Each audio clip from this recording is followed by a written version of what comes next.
4.5 సంవత్సరం అసలు ప్రజలు ఎలా ఉన్నారో కనిపించిన ఒక ఆయన 2 రోజుల క్రితం ఒక మాట చెప్పాడు. అనిల్ దమ్ముంటే నెల్లూరులో పోటీ చేయను.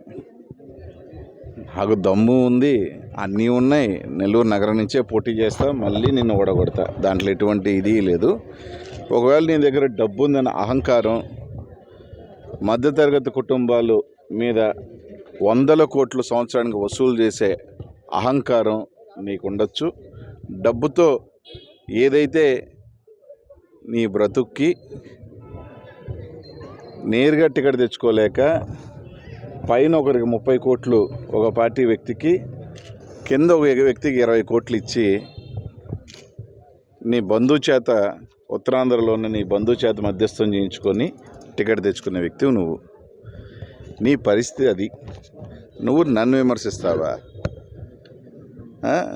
రకరకాల టీవీల్లో కొంతమంది చేత అనిల్ అక్కడికి వెళ్తాడు, అనిల్ ఇక్కడికి వెళ్తాడు అని అన్ని దగ్గరలో పోటీ చేయగలిగిన వ్యక్తి అయితే నేను పర్లేదు కదా. అనిల్ కుమార్ యాదవ్ టికెట్ లేదు అంటే పర్లేదు, కానీ అనిల్ కుమార్ యాదవ్ కనిగిరి పోతాడని ఒకడు, కందుకూరు పోతాడని ఒకడు, వెంకటగిరి పోతాడని ఒకడు, పలానా ఎంపీ పోతాడని ఒకడు, ఇంకో దగ్గర ఎంపీ పోతాడంటే ఇన్ని దగ్గరలో పోటీ చేయగలిగిన అభ్యర్థి అనిల్ కుమార్ యాదవ్ అయితే గొప్ప గెటోడే కదా.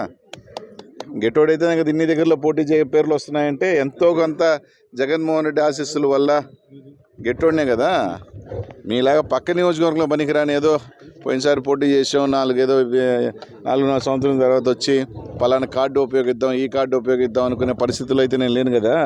పక్క నియోజకవర్గంలో పోటీ చేయలేని చేతకారణం వల్ల అయితే కాదు కదా. నెల్లూరు నగరం నుంచే పోటీ చేస్తా, ఖచ్చితంగా నేను మళ్ళీ ఓడగొడతా. దాంట్లో ఎటువంటి డౌటు లేదు.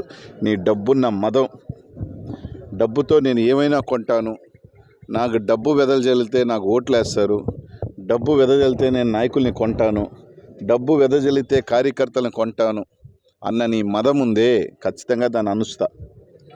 నీకు డబ్బు మదం ఎందుకుందని చెప్తున్నాను అంటే, నీకు ఆ డబ్బు మదంతోనే కార్పొరేషన్ ఎన్నికల్లో మా దగ్గర డబ్బులు పంపించు.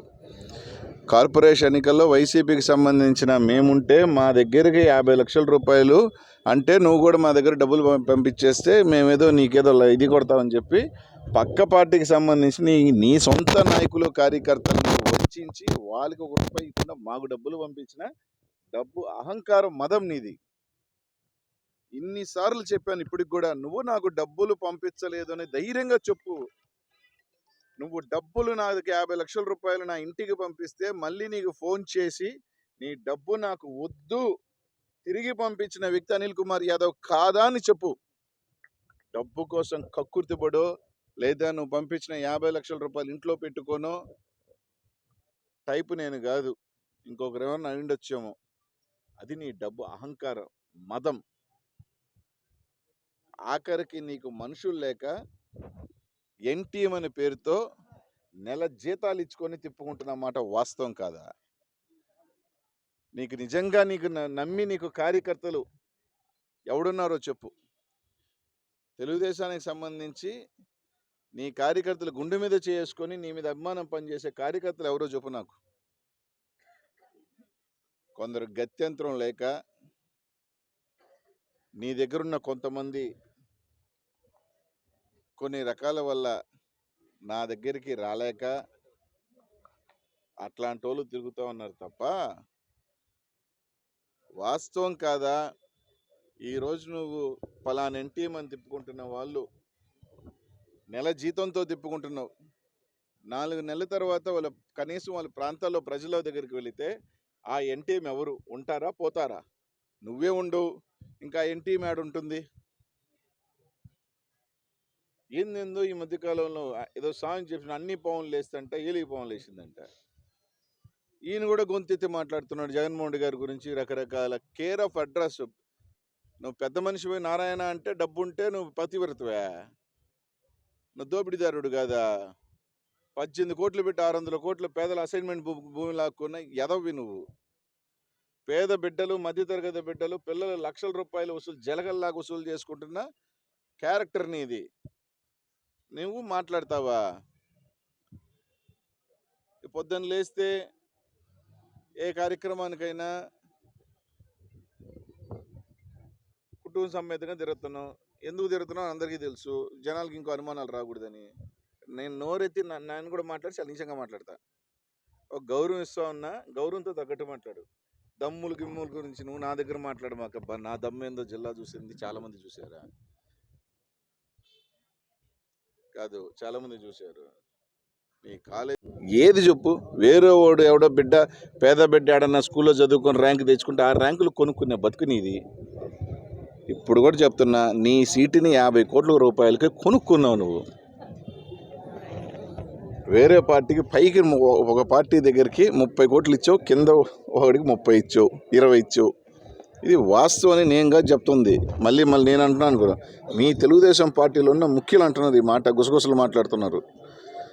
అయ్యా మనోడు ఆడక, ఎందుకంటే ఆయన గట్టిగా పెట్టాడు ఈ సీటు కావాలని, దాంతో ఆయనకు ఒక 30, ఒక ఆయనకి ఆయన తిరిగి ఆయనకి ఒక 20 చూస్తారు కదా. అది కూడా 10 రోజుల్లో. అది మీ పరిస్థితులు. నువ్వు మళ్ళీ మా గురించి మాట్లాడితే అట్ట. ఒక రోజు వేసుకొని తిరిగినట్టున్నాడు నేను చెప్పంగానే, ఎందుకురా నాయన ఇద్దరు కలిసి తిరగండి, ఆయనకు టికెట్ వస్తే ఆయనకు ఓటేండి, నాకు టికెట్ వస్తే నాకు ఓటేండి, ఆయనకు వస్తే నేను కనిపించను, ఆయన నాకు వస్తే ఆయన కనిపించడు అని చెప్పి తిరగండి అన్న. ఒకరోజు తిరిగినట్టున్నారు, మళ్ళీ 2 రోజులు మళ్ళీ పెట్టకలే. వద్దురా నాయన, ఇది ఎవడిని మింగేస్తాడు అర్థం కావట్లేదని ఆ నెక్స్ట్ రోజు నుంచి ఎవరి దారి వాళ్ళది. ఏం పరిస్థితులు అబ్బా, ఇది మీ బతుకులు. ఈరోజు చెప్తున్నా, ఈరోజు దమ్ముంటే ఈరోజు సాయంకాలం ప్రెస్ మీట్ పెట్టి నేనే అభ్యర్థిని పోటీ చేస్తున్నాను, మనుక్రాంత్ రెడ్డి కాదని చెప్పమన్నారు ఆయన్ని. నేను చెప్తున్నా, అనిల్ కుమార్ యాదవే పోటీ చేస్తున్నాడు, నువ్వు అన్నావు కదా దమ్ముండి అని. నువ్వు చెప్పు, ఈరోజు ప్రెస్ మీట్ పెట్టా, మనుక్రాంత్ రెడ్డి కాదు పోటీ, నేనే పోటీ అని చెప్పు. ఎట్ట అయిపోయింది అనుకో ప్యాకేజ్, దాంట్లో ఏం కాదు. ఆ ప్యాకేజ్ ఇచ్చినా కూడా ధైర్యంగా ఈరోజు చెప్పలేవు నువ్వు. నీ పరిస్థితి